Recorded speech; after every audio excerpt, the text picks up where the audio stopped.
My dad was nominated and made the first official caretaker of the old man by Governor Sanu, and I replaced my dad with Governor Gregg as the second and turned out to be last caretaker of the old man.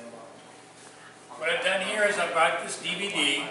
You're going to see the part of the DVD called Family Profile. There's two other sections that you're not going to see that are still pictured in a little video. This section is what happened after the old man fell. Put him here, and in his time he'll take him down. No matter what we do, you know, in his time he'll take him down. I just like to think he's going to bless Debbie's work here, and Dave's work, and my work, and the guys before us, and the guys after us, and keep them around so that your great-great-grandchildren's great-great-grandchildren can see them. And that's what it's all about. That's my dad.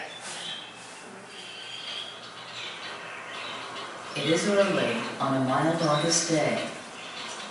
In New Hampshire's Franconia Notch, morning clouds envelop Cannon Mountain.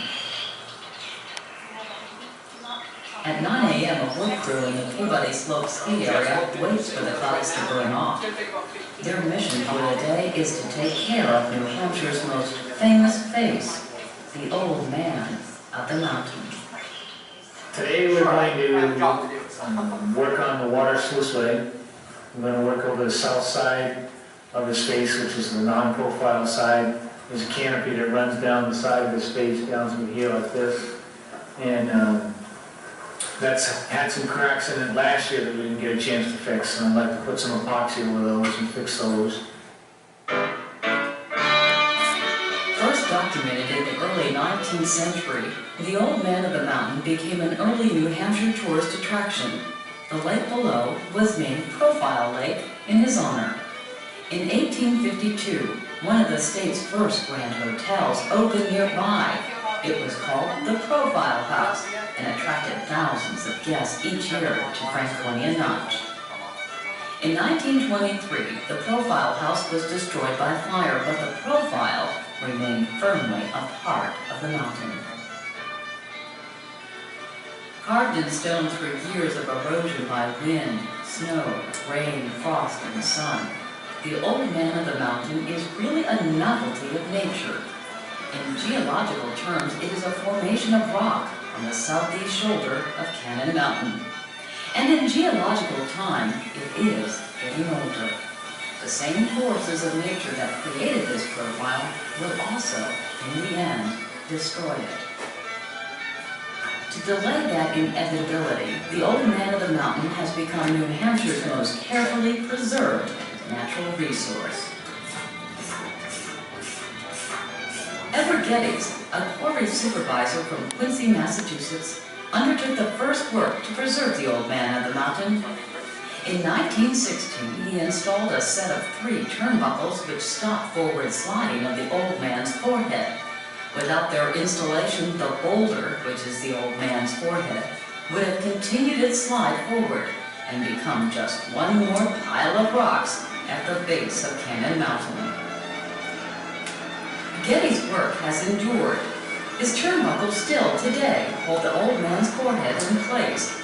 However, nature assaults the old man daily. In the 1950s, it was discovered that the old man had moved forward and was separating from the mountain.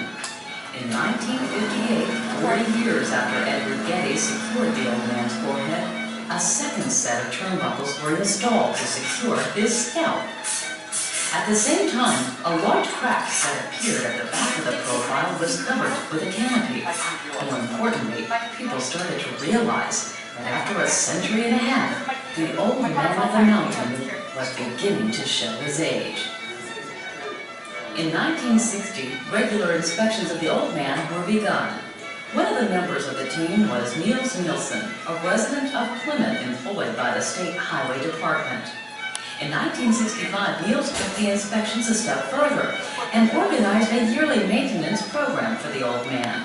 Under his direction, caring for the old man of the mountain became a regular occurrence. It continues to this day and is the reason millions of people are still able to view this profile in Franconia Notch. In 1987, Niels was recognized for his years of preservation work and named official caretaker of the Old Man of the Mountain by Governor John Sununu and the Executive Council. Or is that Old Man of the Mountains? Somebody in 1894 just cavalierly put an S on it. And I believe that this is the old man of this mountain. He's not an old man of all these mountains, he's the old man of this mountain here. And I really feel strongly that it should be singular and not plural. And that's why I'm in an argument all the time with people that they'd like to make it the old man of New England, you know? And it's not, it's the old man of County Mountain, the Profile Mountain. This year's called Decision Rock, because when I can no longer jump across this gap, that's time to quit. So we think about it, and then we make the jump. Now we can go out on a trip. Turns out that was the Though last Niels time he made that Nielsen jump. successfully slowed the aging process for one old man of the mountain, he has had to accept it in another. In 1989, Niels decided to hike around the jump at Decision Rock.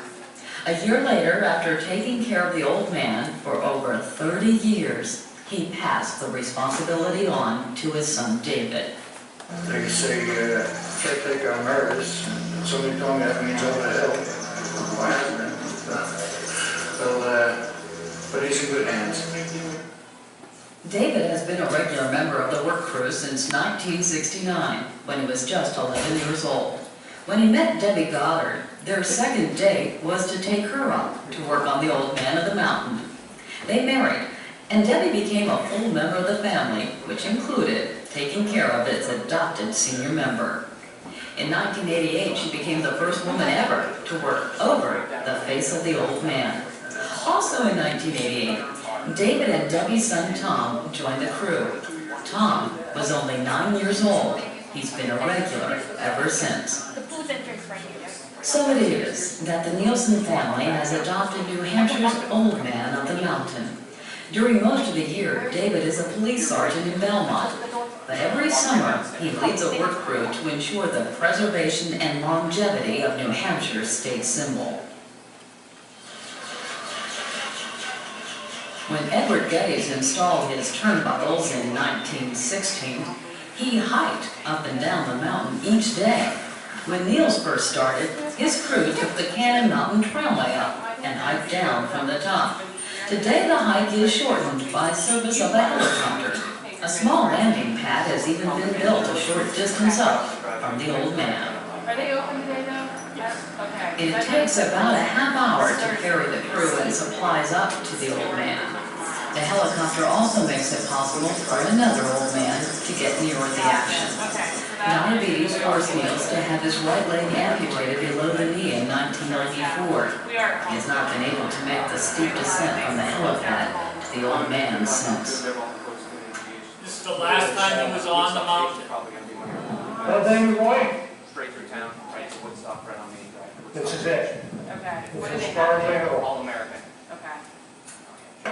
Well, you can always go around yelling. Okay. Top What are 32. you on? Okay, I can see. You were right.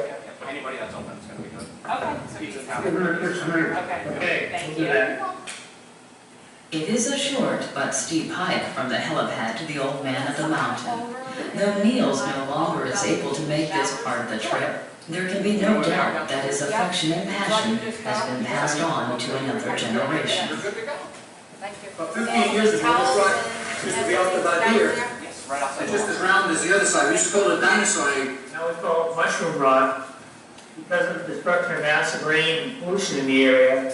It blows against this side of the rock. It just crumbles. It's like rotten leads now. They just pieces crumble off. The wind picks it up, the wind shoots it against there, and that knocks more pieces of rock off. And the rock's just crumbling. The Old Man of the Mountain sits 1,400 feet above Profile Lake on the southeast side of what is officially called Profile Mountain. Though from the ground the old man presents an intriguing profile, to look him in the eye is another story. He is, in fact, 5 layers of rock, angled down approximately 20 degrees to the north. It is the movement of these layers that will cause the ultimate destruction of the old man's profile. As can be seen clearly from above, the four-hit boulder did not have much further to go when Ed Geddes installed his turnbuckles in 1916. What you see now is the top of the old man's head. The silver turnbuckles, pieces of metal on the top of his head. And you can't quite see the side of his face, which would be the right side. You're looking directly across the valley towards the Lafayette Rock Slide and down towards Profile Lake.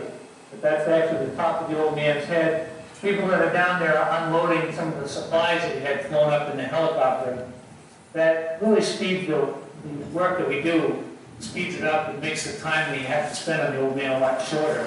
We can do the work we need in a couple of days now instead of a week, or we used to have to hike it down. So we're on top of the old man. This little light-colored area is the water slide that was built on top of the old man. And the different colors to it are the patches we've made over the year. It's made, the top part of it has a fiberglass and epoxy canopy to it. And that's the part we have to repair. That's part of the work we'll do this year, is occasionally it gets cracked or someone will carve their initials in it. And we have to cut the bad area away and replace it with good new epoxy. And it's just a different color, that's all. You see there's rocks over here that are attached to cables. They're not part of the profile. You can't see them from the road. But it posed a possible threat to the old man when the work was done, so they hooked them onto the mountain so they wouldn't slide off and possibly hit the profile of the old man. That's how you give him a haircut. The work crew separates into several tasks. Some begin trimming back the vegetation. Some go to work on the canopy. Others repair the sluiceway, which diverts water running down the mountainside away from the old man. I work with Dave at the Belmont Police Department, and every year that he's asked me, I haven't had the day off. And this year I happened to have the day off, so I volunteered to come up with something. What do you think about that? Well, it's absolutely a fantastic view, and it's hard to keep your mind on the work when you've got a view like that, but I think everybody should come up here at least once. If not to work, at least to see what nature's created. The bulk of the crew prepares to assist David and Debbie in the most challenging and dangerous part of the work, going over the edge to repair the face and side of the old man. Safety is foremost, and since taking over the job, David has upgraded the equipment used. We went from the bosun's chairs to the modern climbing harnesses that we have. And the reason for that was basically that the modern climbing harnesses are more comfortable to wear and they're significantly safer. And all the work we do up here, we try to add in a measure of safety to it, so that we've never had anyone injured or killed while working on the old man. We're very proud of that. And we do that by using safe equipment in a safe way and using some of the same people year after year to come out and help us run the equipment. You can see that's all still intact. Yeah. The task of going over the edge is slow, methodical, and cautious. No one wants to rush. There are no nets below, so an extra measure of safety needs to be observed from above. It takes about 45 minutes before all is ready to make the descent. He's going to find a position that's going to be comfortable for an hour. This is the first time that I literally let my son run the whole machine all by himself. Nobody's doing it, just him. And I'm on the other end of the road. 3 stakes to get your eye on tonight. Things can happen quickly here. For instance, as David starts out, the grip hoist, which is his main line of support, is not positioned properly. An adjustment is made, which unexpectedly causes the hoist to slip slightly forward before it locks into position. Listen, and you will hear the gasp as David abruptly drops a quick 6 inches. Yeah?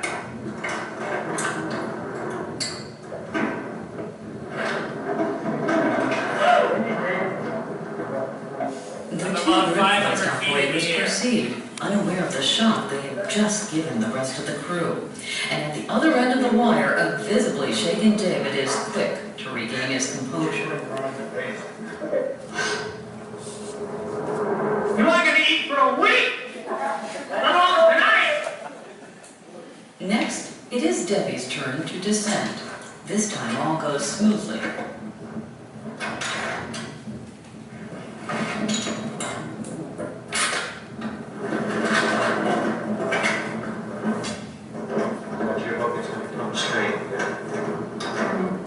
Just sit back. There you go.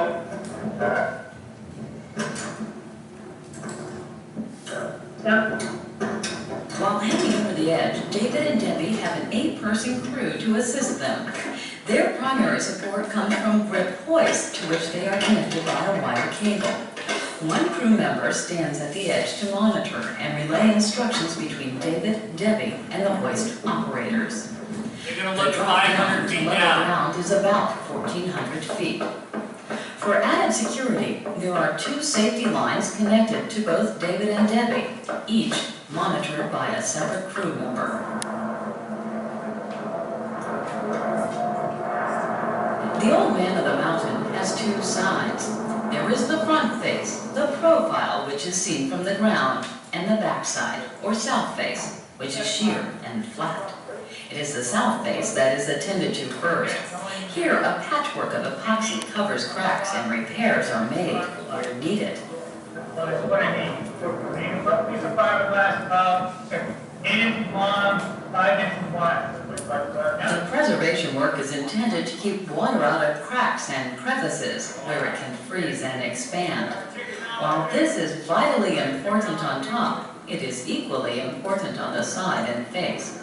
This particular day, repairs to the epoxy on the old man's south face take about an hour to accomplish, with Debbie doing the final touches by herself. The epoxy and repairs are all geared toward preservation and do not affect how the old man looks from below. However, there is one exception. The rock formation between the forehead stones, which is a long, thin rock again in the mountain, is the only portion of the profile of the old man that's man-made. Everything else is made by nature. That portion was put in there by Reverend Guy Roberts in his Sunday school class, because when he stood down at the lake down here and he looked up at the old man, there was a cut, looked like a cut across the front of his head, his forehead and his head itself. And what we're seeing is that gap there. So they built that little stone wall to take up that gap so it would be a complete forehead again. We've repaired it a couple times since then. It was done in the early 1920s. We've repaired it a couple times since then, but basically it's the same structure that was built then as just today. When work on the south face is completed, there is a break for lunch, and then preparations begin for the more challenging aspect of the job, going over the front face of the old man. It's kind of like being in no man's land. You're either on the top or you're on the edge. And when you're trying to get over the edge the first time, you can't quite figure it out. And so I was a little nervous until I actually got over the edge, and then I felt really comfortable over the edge.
wind in Well, the I old had- man's mouth.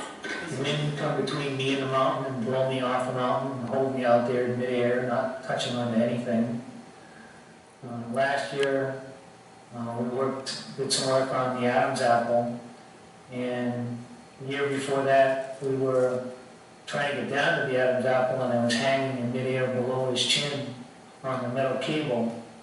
And it was an eerie type of feeling, not being able to touch the mountain. Somehow it's different being able to touch the mountain, even though you're hanging there on the side.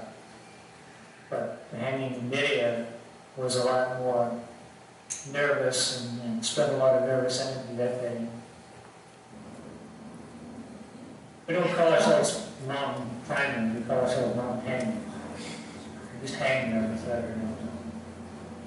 In addition to making whatever repairs are necessary or clearing out any vegetation, the old man's face is measured every year. The measurements are checked against those made in previous years. If they are different, it would indicate forward sliding of the rocks that make up the old man. First taken in 1916 by Everett Geddes, the measurements have shown movement only once, in the 1950s, and that brought about installation of the second set of turnbuckles. This year, the measurements again show there has been no movement. The old man of the mountain remains secure.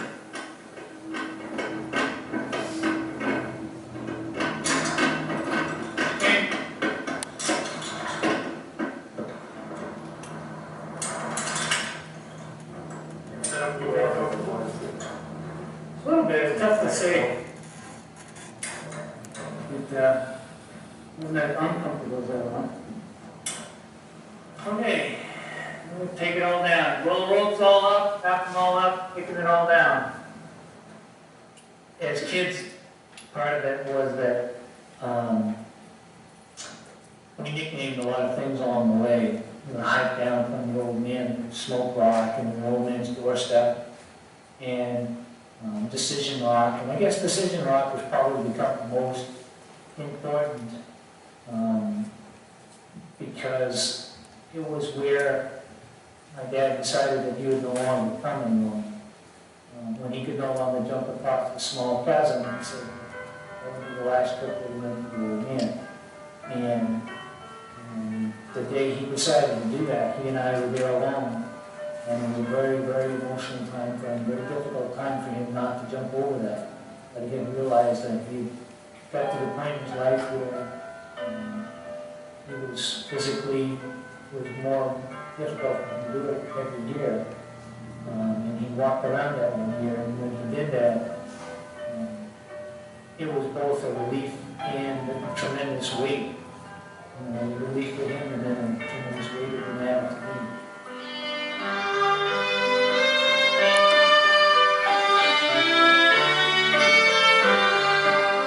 2 million people look up at the old man of the mountain every year.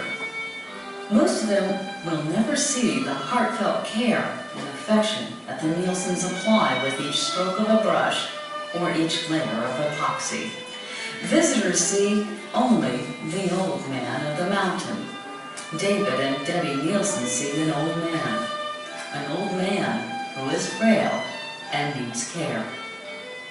You do get a feeling when you're down with the old man and you're touching him and you're working on him, that it's a being that is somehow alive. Somehow you can talk to the old man and he'll talk back to you, and that the presence that is the old man treats you right if you treat him